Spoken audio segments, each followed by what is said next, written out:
आप? सर मेरा नाम मुकेश गौतम है, मैं गाज़ियाबाद विजयनगर में रहता हूँ। मैं बाम से भारत मुक्ति मोर्चा का एक छोटा सा कार्यकर्ता हूँ, मेरठ मंडल महासचिव।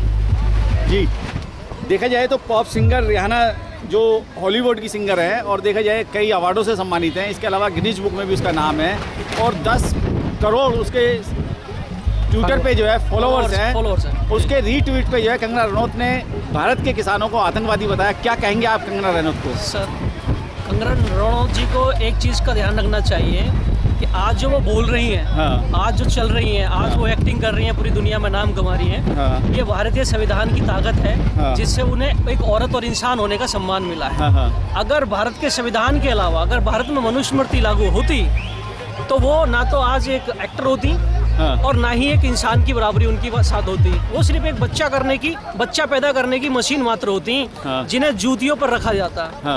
मनुस्मृति कहती है महिलाओं को बच्चा पैदा करने की मशीन बताती है मनुस्मृति। तो इन्हें इस बात को ध्यान में रखना चाहिए जो आज दिल्ली के बॉर्डर पर जो किसान बैठे हैं भारत के अन्नदाता हैं और जिस अन्न को ये खाती हैं ये उसको उगाकर उनकी रसोई तक पहुंचाते हैं। कंगना रनौत को अपनी जबान संभाल कर बात करनी चाहिए। महिला हैं, मैं उनके बारे में ज़्यादा कुछ नहीं बोलूँगा। मैं उन्हें एक हिदायत दूंगा कि उन्हें कुछ दिन के लिए खेती करनी चाहिए और खेती करने का जो एहसास होता है उन्हें करना चाहिए। उन्हें देशभक्ति अपने आप पता चल जाएगी।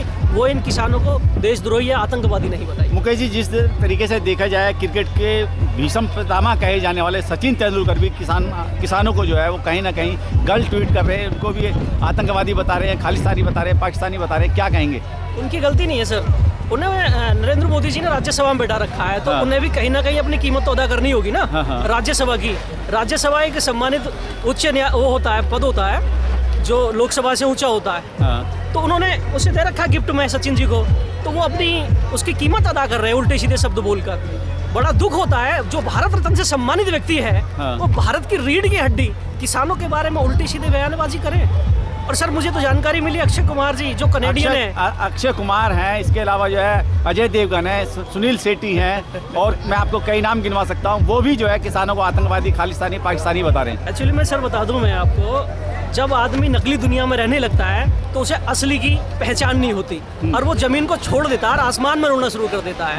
मैं अक्षय कुमार जी की बात करूंगा जो भारतीय इंसान नहीं है, जो कनेडियन है, जिसकी अपनी नागरिकता नहीं है सर, वो व्यक्ति भारत के लोगों को बताएगा कि वो पाकिस्तानी हो, खालिस्तानी, आतंकवादी हैं। मुझे तो बड़ी शर्म आती है अक्षय कुमार जी पर। यही लोग, यही किसान हजारों करोड़ों रुपए का इनकी फिल्मों को देख देख कर इन्हें राज्यसभा देते हैं, पैसा देते हैं। इन्हें शर्म नहीं आती इनके बारे में खिलाफ बोलते हुए अक्षय कुमार को?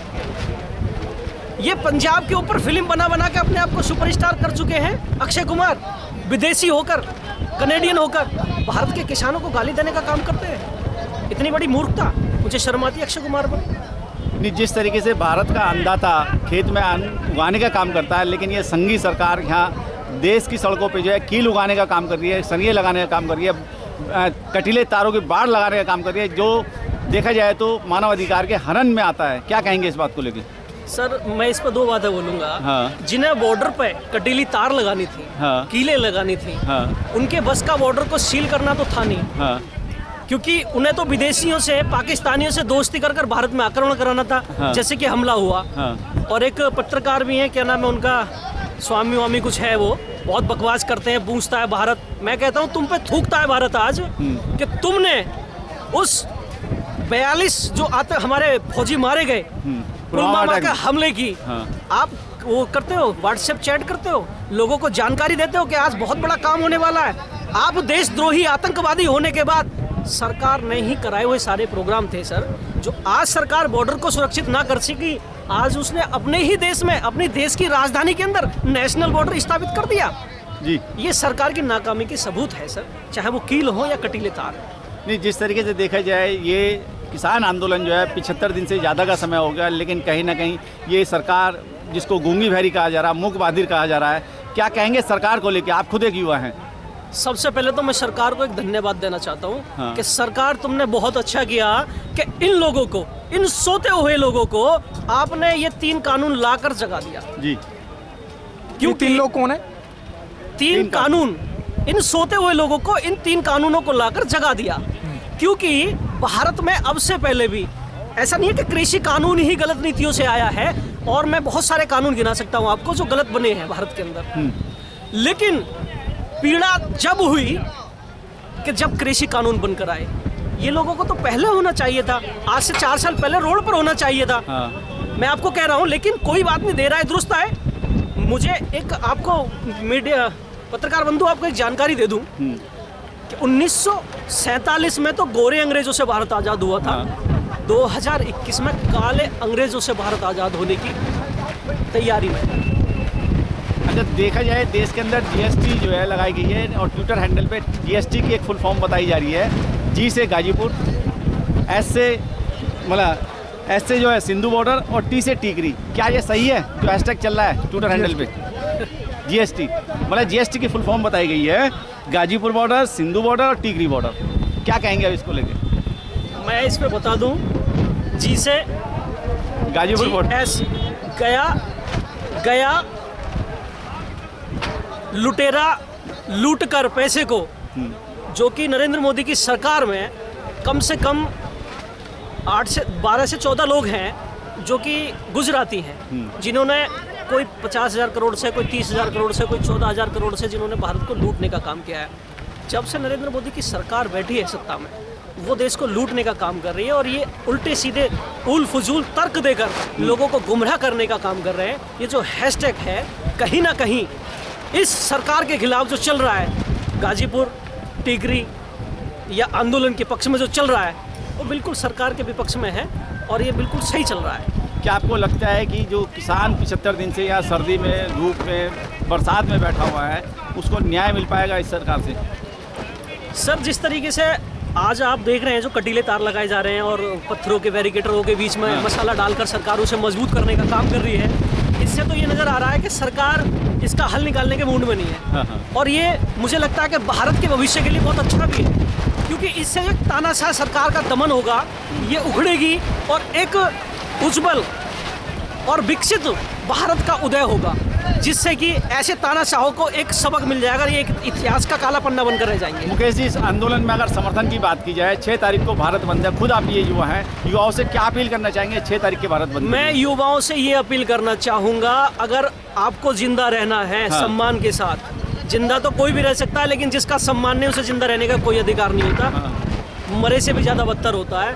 अगर सम्मान के साथ भारत में जिंदा रहना है, मेरे युवा साथियों को तो 6 फरवरी के भारत बंद में उन्हें सारे काम धंधे छोड़कर रोड पर आ जाना चाहिए।